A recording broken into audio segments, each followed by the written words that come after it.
What's up guys, Rich here with Ernst Benz's ChronoLunar.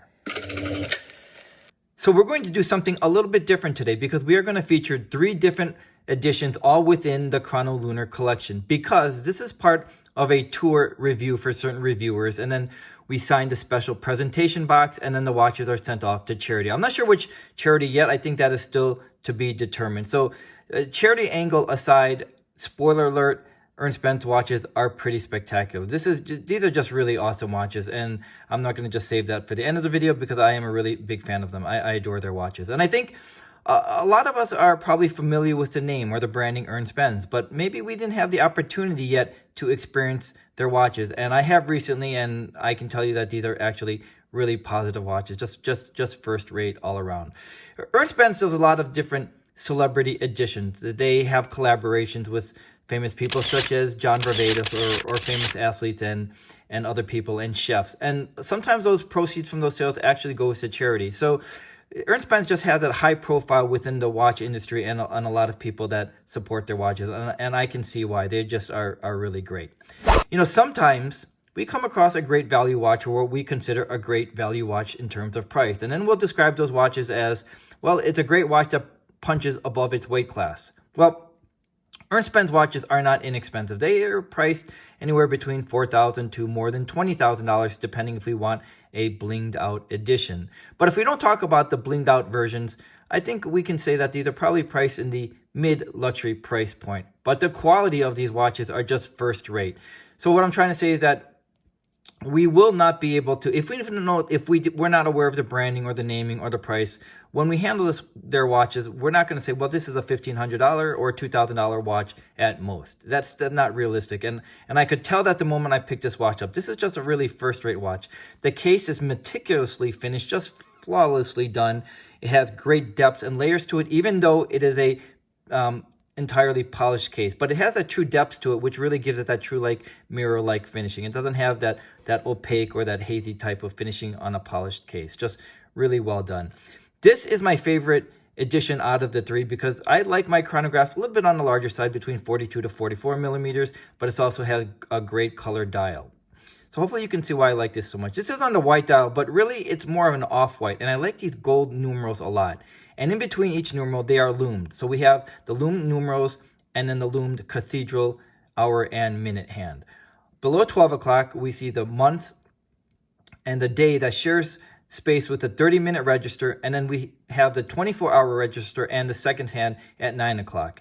Right above 6 o'clock, we have the moon phase indicator, and then we have the date right around the outer portion of the dial that is framed inside of that half moon design hand. So it has a full calendar, and it just pulls together really nicely. Just a marvelous job by Ernst Benz on their ChronoLunar. The movement choice is a Valjoux 7751 automatic movement, and we might know or recognize that is a great option for a chronograph. So a complete package, really well done here. One of the things that we never seem to pay attention to is how smooth the crown or the pushers are. The crown operates very smoothly, the pushers as well. So the top pusher will control the central seconds hand. So there we go. We'll wait for it to reach 5 seconds, and then we'll stop it. The bottom pusher will reset it.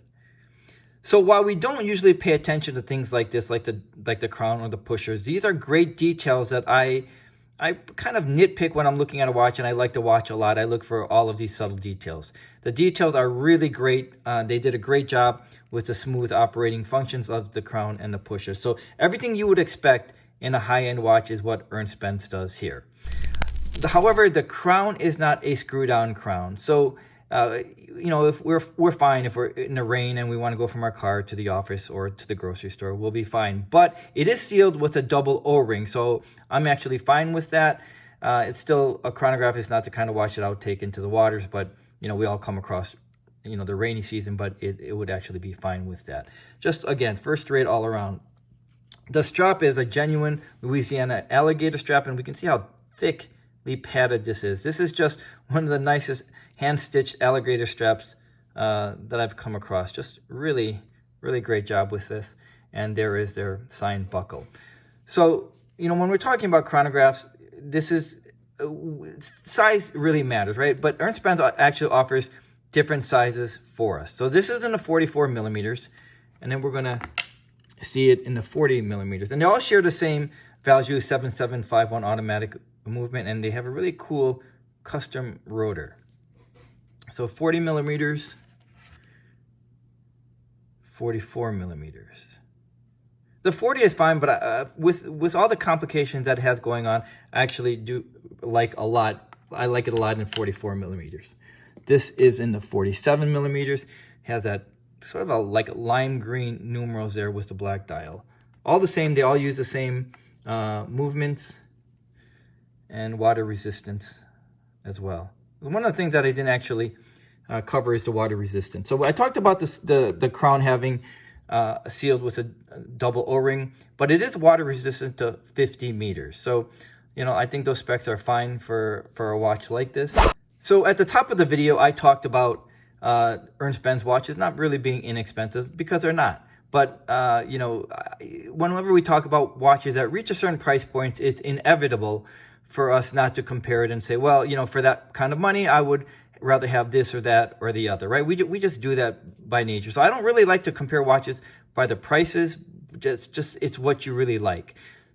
And I really like this version a lot. And I like these gold numerals that I mentioned, because it kind of sort of reminds me of an IWC Portuguese. Not because it's trying to be that watch, just the gold numerals. That's the first watch that came to mind. And, you know, I do have an IWC, and I can tell you that the quality of an Ernst Benz is right up there with an IWC. So if we like an IWC, chances are we are going to like an Ernst Benz, especially in terms of quality. But the price on the 40 millimeters is $6,325. This one in 44 millimeters retails for $7,025. And the big boy in 47 millimeters retails for $7,725. So that's what I was talking about earlier, that the prices are sort of mid to higher priced, but the quality is just really first rate. So, you know, if we're looking for that chronograph by a brand that we recognize, and we want something that's just exceptionally well made, and, you know, regardless of what we think about the price, these watches are just first rate. So they also offer different sizes and different dial options as well. So if we're looking for that chronograph that by a brand that has been around and really puts in the work in making a beautiful case and beautiful dial, then I think Ernst Benz's ChronoLunar is definitely worth our consideration. Thanks for joining me, and I'll see you the next time.